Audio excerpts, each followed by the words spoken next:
Hi, my name is Michael Lachance. I'm the author of 21 Windows. The book is available at Smashwords and any other major bookseller in paperback, whether it's Amazon, iTunes Bookstore, Barnes & Noble, and in ebook.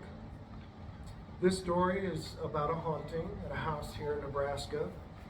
The story is based in part on the truth. I did go to the house. I'm not going to tell you where, but a lot of weird things happened at the house, and so I wrote a story about it. The book itself is fiction. We're going to start at chapter 10 with Something Wicked is the chapter heading.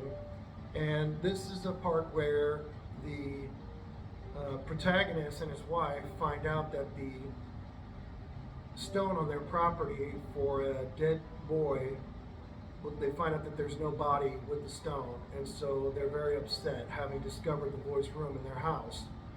But the boy's room is from the 1950s and this is modern day, and so they're trying to put the pieces together to figure out what's happened. It starts with, what? She looked at her phone for the time. It was 3.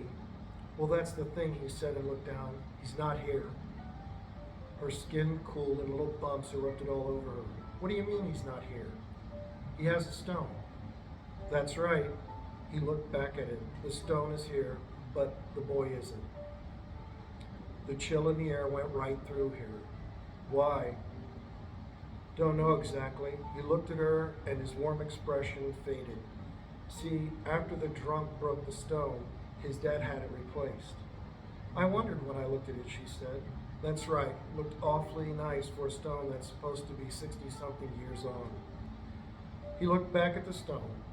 We replaced it in the late 70s, and that's when I saw the ground records. What's that? Notes. Private notes about the burials. He bit his lip, looked at her, got his hanky out, and blew his nose. See, the stone is here, but there's no body in the ground. Where is he? Michelle's fair complexion faded to a milky white. I'll be honest with you, I have no idea where the boy was buried. He said and put his hanky away. I don't know. She gulped and caught her breath. But they would have had to. Have to nothing. It was 1950-something, he said. Got their markers paid for. She thought about it and didn't want to ask, but she did. Is there any chance that they buried? The cold air took the words from her mouth.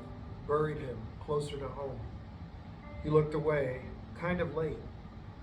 She touched his arm. Bert. He thought and then forced himself to tell her. Maybe.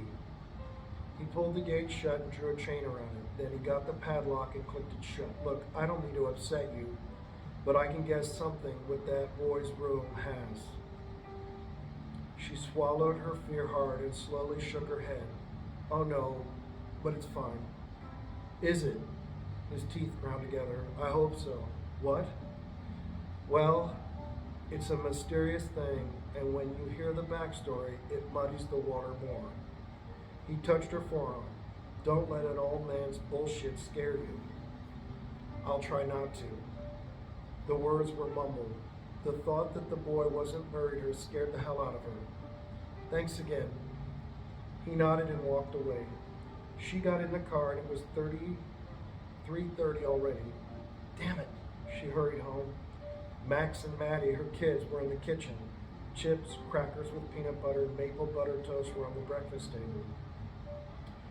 Max watched while Maddie ate.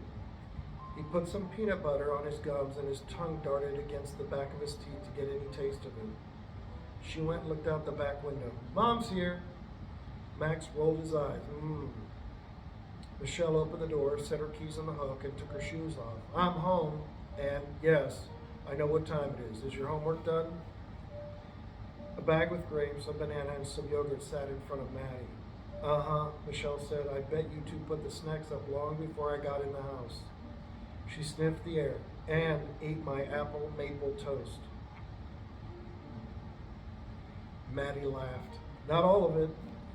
Max grinned slyly.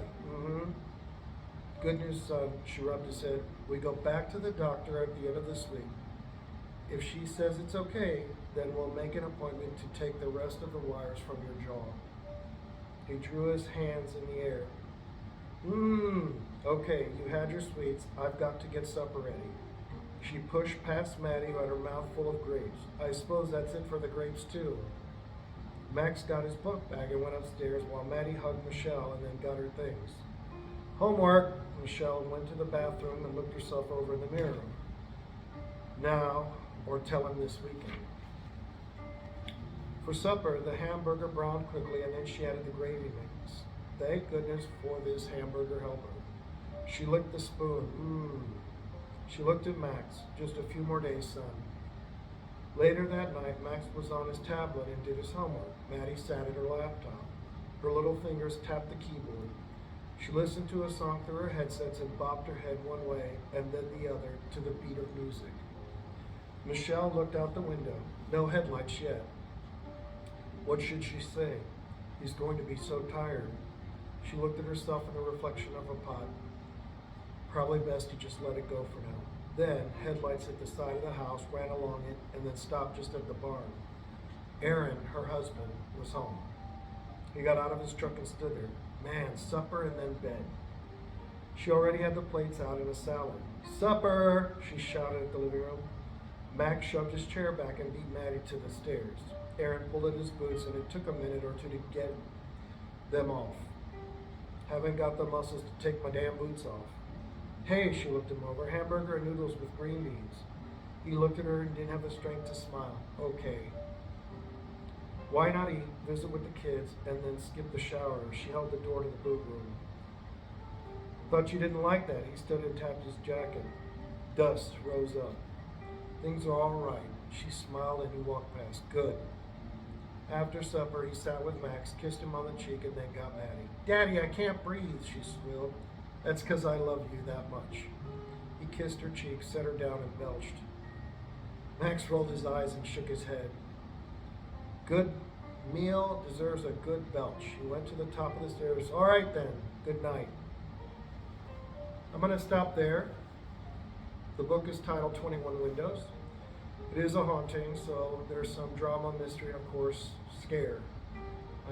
I hope you have an opportunity to buy a copy, or I've left about 50% readable, so you can find out if this is a book for you. Thank you for taking the time to sit with me through the reading. I'm very grateful. See you.